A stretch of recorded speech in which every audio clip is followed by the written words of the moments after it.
अस्सलामुअलैकुम। इस वीडियो का टॉपिक है क्रैंक सेंसर। क्रैंक सेंसर कैसे काम करता है, क्रैंक सेंसर की लोकेशन हर गाड़ी में कहां पर होती है, क्रैंक सेंसर के ख़राब होने पर गाड़ी में कहां कहां मसले आते हैं, किस तरह क्रैंक सेंसर ईसीयू के साथ कम्युनिकेट करके इंजन को स्टार्ट रखता है, क्रैंक सेंसर की वायरिंग और इसके ख़राब होने पर बनने वाले डाटा ट्रबल कोड्स को हम कैसे फिक्स कर सकते हैं। इस वीडियो में इंशाल्लाह आपको क्रैंक सेंसर के मुतालिक हर एक बात से आगाह किया जाएगा। तो चलिए बढ़ते हैं टॉपिक की जानिब।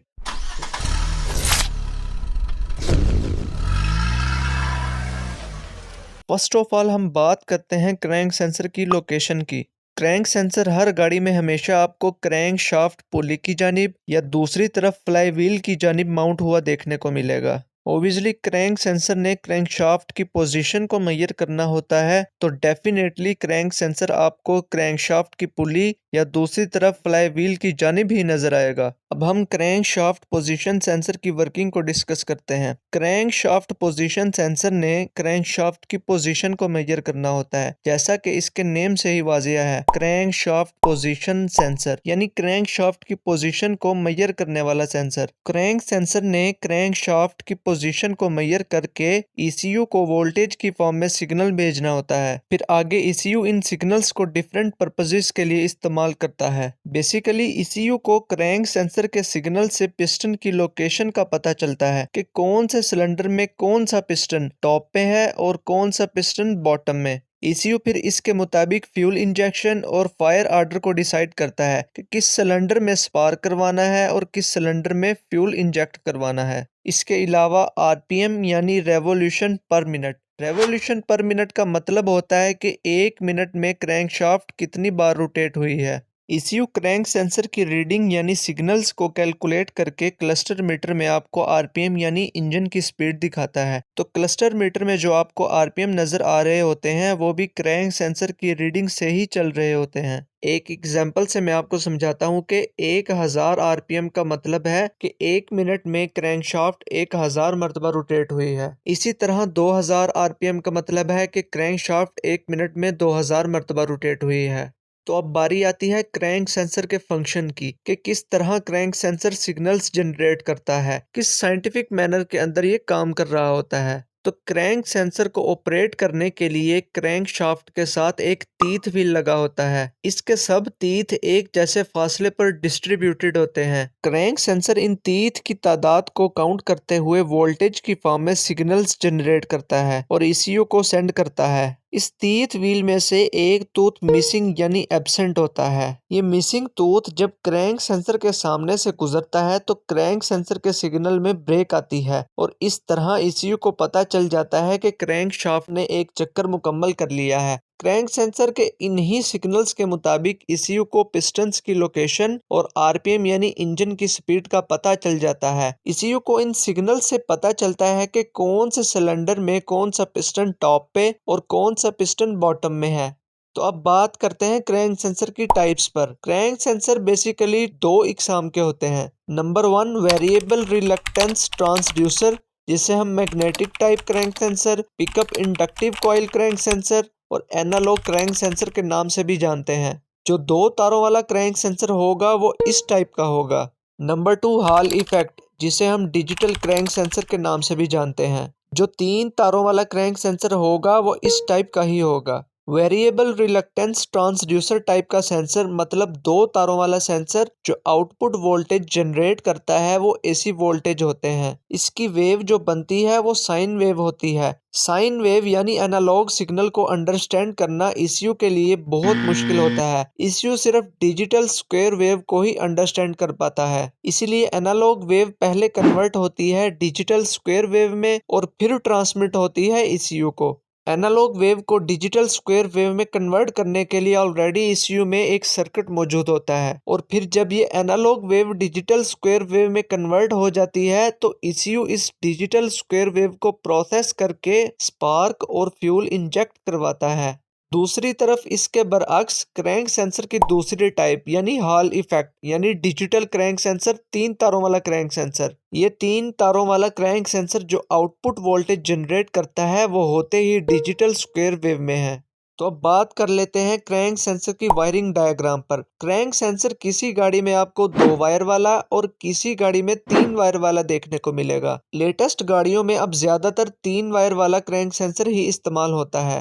2 वायर वाले क्रैंक सेंसर में एक वायर पर ग्राउंड यानी नेगेटिव करंट मिलेगा और दूसरी वायर सिग्नल की होगी। 3 वायर वाले क्रैंक सेंसर में आपको एक वायर पर ग्राउंड, दूसरी वायर पर 5 वोल्ट या चंद गाड़ियों में 12 वोल्ट देखने को मिलेंगे और तीसरी वायर यहाँ पर सिग्नल की होगी।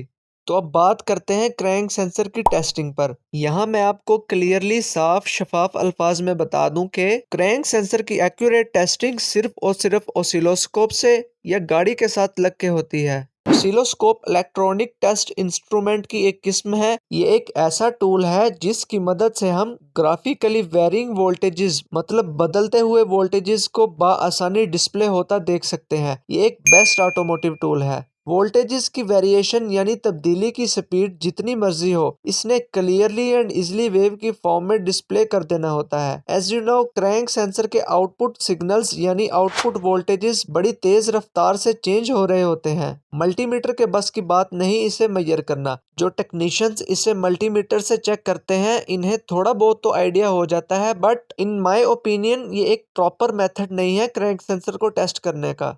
अब बात करते हैं क्रैंक सेंसर के खराब होने पर बनने वाले most regular data trouble codes की। P0335 crankshaft position sensor no signal. P0336 crankshaft position sensor wrong signal. P0337 crankshaft position sensor circuit low. P0338 crankshaft position sensor circuit high. P0339 crankshaft position sensor A circuit mall function.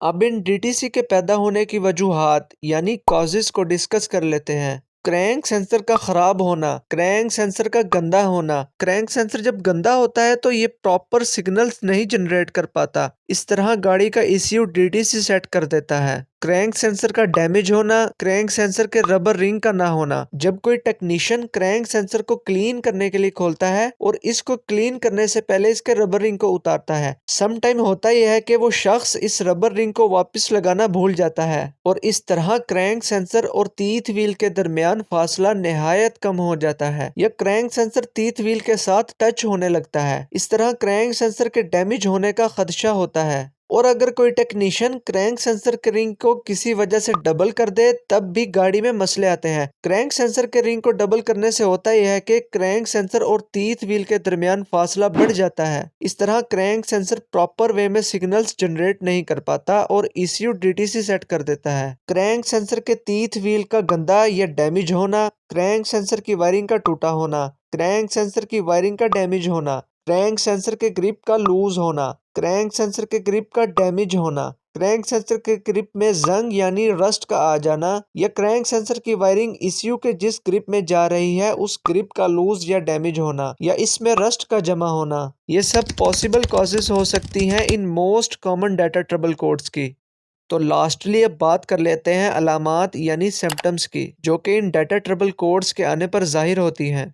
जब crank sensor fail यानी खराब हो जाए या proper work ना करे तो सबसे पहले क्लस्टर मीटर में चेक इंजन लाइट ऑन हो जाएगी। जब भी चेक इंजन लाइट ऑन हो तो फर्स्ट ऑफ ऑल आपने गाड़ी को स्कैनर लगाना है और इसे डायग्नोज करके कंफर्म करना है कि वाकई क्रैंक सेंसर का मसला है या किसी और इंजन सेंसर का। गाड़ी की एक्सेलरेशन यानी रेस में मसले आएंगे। होता कुछ ऐसे है कि जब गाड़ी स्पीड में होती है तो एक बैड क्रैंक सेंसर ECU को रॉन्ग रीडिंग शो करने लगता है और इस तरह गाड़ी की एक्सेलरेशन स्मूथ नहीं रहती। गाड़ी लॉन्ग क्रैंकिंग लेगी मतलब लंबे स्लफ लेगी। ये भी एक बहुत मेजर सिम्टम है बैड क्रैंक सेंसर का। आइडल पोजीशन मतलब खड़ी गाड़ी की एक्सेलरेशन बड़ी रफ सी हो जाएगी। गाड़ी में आपको मिसिंग महसूस होगी। गाड़ी का स्पीड के दौरान या आइडल पोजीशन में मिसिंग करना it's also a very familiar sign of a bad crank sensor. इसके अलावा engine stall, engine vibration, bad fuel mileage, lack of power और जब कंप्लीटली क्रैंक सेंसर फेल हो जाए तो गाड़ी स्टार्ट ही नहीं होगी। इसी वजह से कई लोग इसे देसी जुबान में स्टार्टिंग सेंसर भी कहते हैं। तो ये थी जी क्रैंक सेंसर के रिलेटेड चंद बातें जो कि आई वुड से कि हर ऑटो इलेक्ट्रिशियन को पता होनी चाहिए। अगर आपने अभी तक मेरे चैनल को सब्सक्राइब नहीं किया तो जल्दी से मेरे चैनल को सब्सक्राइब कर दें और बेल आइकन को लाजमी प्रेस कर दें ताकि जब भी कोई न्यू वीडियो आए आपको नोटिफिकेशन सबसे पहले मिले।